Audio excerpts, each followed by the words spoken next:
Good evening and welcome to the bar. Tonight we're going to do something a little different.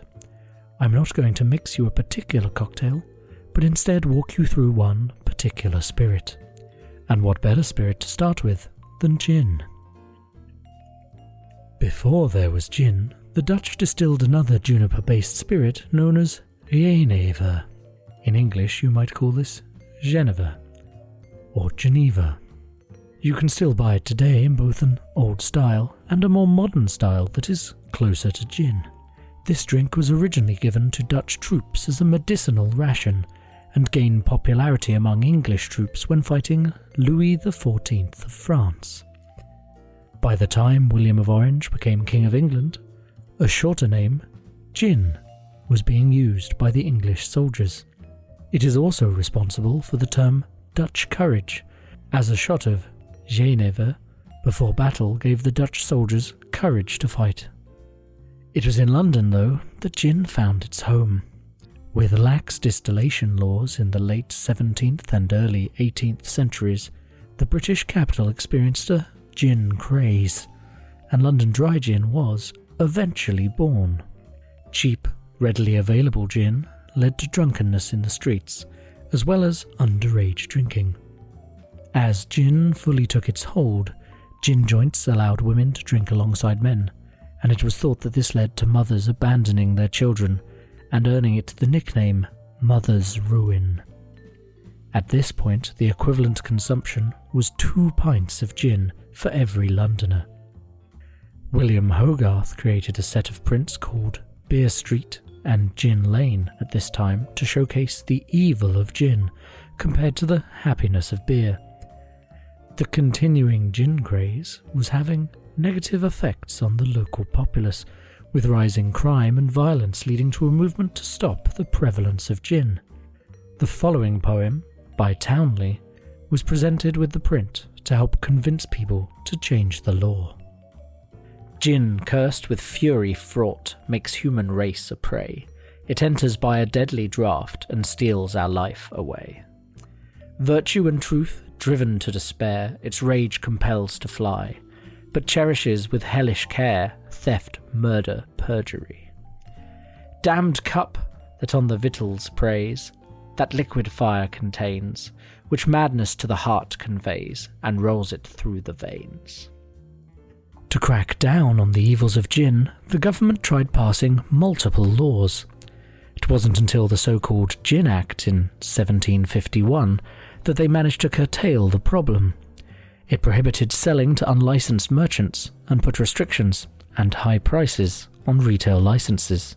As an alternative, tea was encouraged, as was beer drinking, for men. Gin, however, began to be exported to the world on the back of the British Empire and the British Navy. Despite the near ubiquity of London dry gin, it does not have a protected status.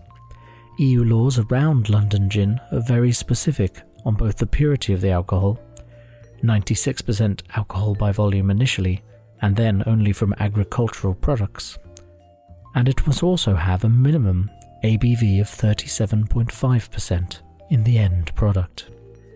If you are interested in the other provisions, check the show notes for a link to laws, but importantly, none of these provisions covers the distillation location. So you can happily distill London gin in Madrid or Luxembourg and still call it London gin. The dry is optional. As far as protected gins go in the UK, it will likely surprise you that there's only one: Plymouth Gin. While the distillation rules are very similar to those of London gin, they must be produced in the port town of Plymouth. It's not a surprise that Plymouth, with its links to the Navy, has famously good gin. At the moment, the only distiller is the Blackfriars Distillery that makes the famous Plymouth Gin. Aptly named indeed. One of my earliest reviews is of the Plymouth Distillery tour that I heartily recommend to anyone visiting the southwest of England with a few hours to spare. Further afield, another protected gin takes us to Germany. Despite my many travels across Germany, I only encountered Steinhager Gin last year. As part of a rather generous leaving gift, I was presented with a delightful bottle of 60-year-old Schlichter gin. Despite being a juniper-heavy gin, it has a much smoother taste than London Dry, and no citrus flavour at all. There are currently only 2 manufacturers in operation, but it's definitely a unique gin that is worth seeking out. The smoothness makes it drinkable on its own, or as a good base for the more ingredient-heavy, gin-based cocktails. Although I don't think I'd waste the 60-year-old variant on a cocktail, it's definitely worth enjoying on its own, as I'm doing in the bar right now. In more recent years, you will have seen a veritable boom in the production of gin. While G&Ts have never truly left us, and gin has been poorly maligned as the drink of the middle-aged, as unexciting. Since around 2010, the fast distilling process has led to quick innovation. You can distill a gin from the initial alcohol in around 8 hours, and so you can iterate varieties far faster than whiskey or any other spirit that requires aging. This has seen an inevitable uptake in gin drinking, as it can be flavoured fashionably, and there is plenty of it about. The G&T, which has never truly left us, has come back too, leading to a requisite boom in tonic varieties. There really is something for everyone in the gin market these days. Pairing a particular gin's flavours to a tonic can be quite the art. There are now a number of gin delivery services that will send you measures of different gins to try alongside verbose tasting notes, whether it be a gin that works well with tonic, a particular mix of rosemary and lemonade, or just best enjoyed over ice. The standard G&T can overpower the taste of a gin with all that quinine, so it is definitely worth investigating your palate with a small soupçon of a gin served over ice, or perhaps in a cocktail that brings the flavour to the fore.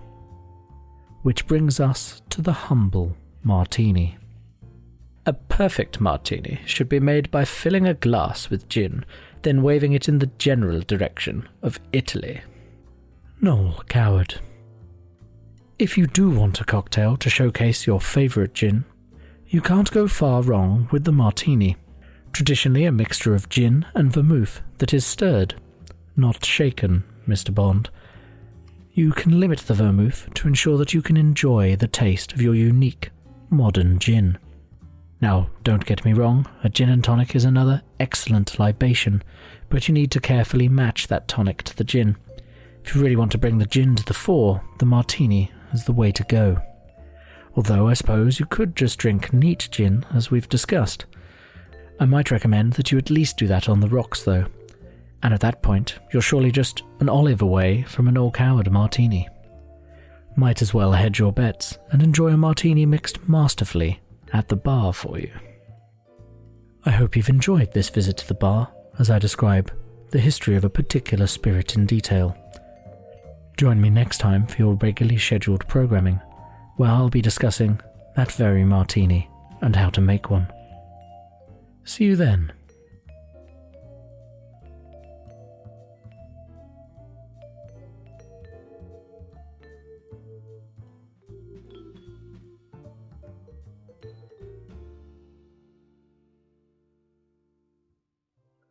Dr. Wilko's Campaign for Better Beverages is a production of Tinker Tailor Soldier Sponge Productions. It was researched, written and produced by Dr. Wilko. The Gin was drunk by Dr. Wilko. The music was George Street Shuffle, licensed under Creative Commons by Attribution 3 by Kevin MacLeod of Incompetech.com. You can find the show notes at drwilko.org/podcast/25. You can support this podcast on Patreon via the show notes and the website, drwilko.org/Patreon. After all, someone's got to keep me in gin.